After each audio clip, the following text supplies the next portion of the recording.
Un alto porcentaje de pacientes que han sufrido algún evento traumático son inmovilizados por los equipos de emergencia. En el tutorial de hoy vamos a ver las últimas novedades sobre la inmovilización.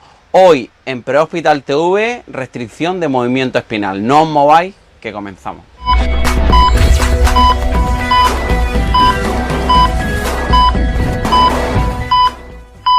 Durante más de 30 años al personal sanitario se nos ha ido formando en inmovilización preventiva de todo paciente que haya recibido un traumatismo.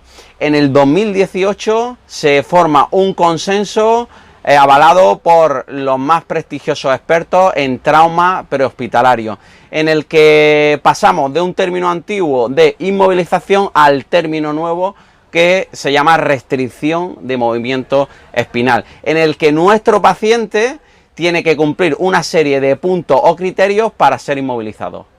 A continuación vamos a ver los 5 criterios que tiene que cumplir tu paciente para ser inmovilizado. Deciros que estas directrices vienen basadas en unos protocolos llamados el código Nexus y el Canadian C-Spine. Son protocolos hospitalarios en los que se decide si el paciente necesita o no una imagen de radiodiagnóstico. Bueno, pues vamos con los 5 puntos. El primero, déficit neurológico. Si el paciente tiene alguna alteración de la conciencia o a nivel neurológico, es candidato a ser inmovilizado.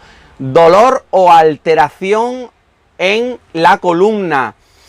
Por ejemplo, alguna hipersensibilidad, si tiene alguna déficit motor o sensitivo, etcétera, es candidato también. Si el paciente tiene evidencias de estar intoxicado por drogas, por alcohol o por medicamentos.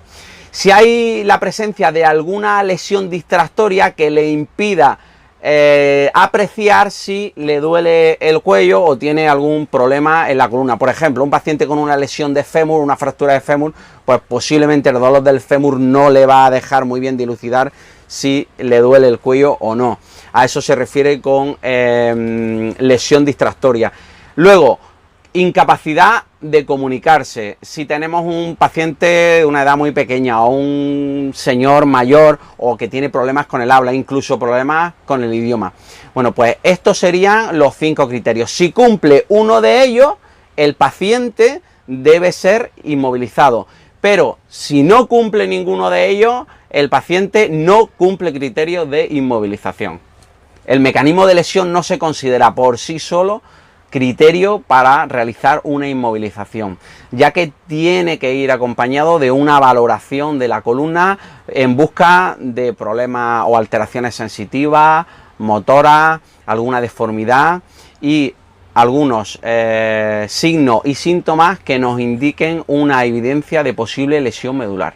En cuanto a la recogida de los pacientes, como norma general, los nuevos protocolos nos hablan de que tenemos que coger al paciente en una camilla rígida, ya sea tabla espinal o sea camilla cuchara. Esta última es la ideal para pacientes en decúbito supino. Se sube a la camilla principal y se retiran. Es decir, quitaremos la tabla y quitaremos también la camilla cuchara. Dejaremos al paciente solo en la camilla principal con su collarín y con las correas bien sujetadas.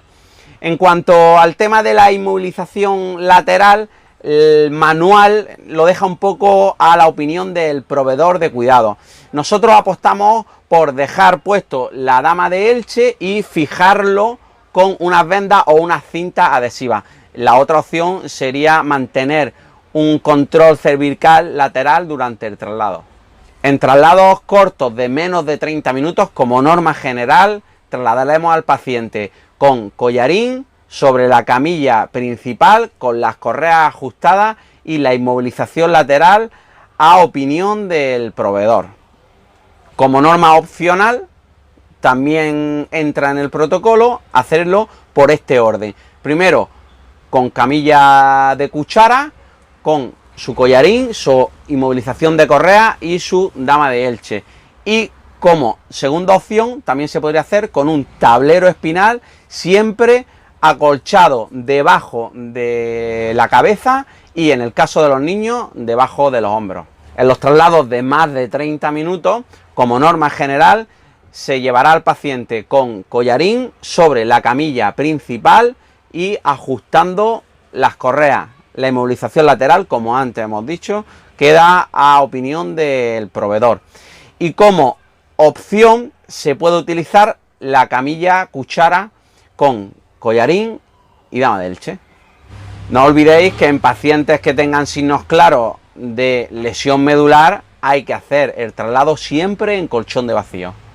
Otro aspecto destacado es mantener al paciente alineado cuerpo y cabeza durante el traslado. ¿Cómo se hace? Haciendo un acolchamiento, sea con unas toallas, unas sábanas dobladas o un cojín entre el cuerpo y la cabeza del paciente. En los adultos normalmente cuando están en decúbito supino se produce una hiperextensión del cuello, entonces le pondremos debajo de la cabeza una sábana o un acolchamiento.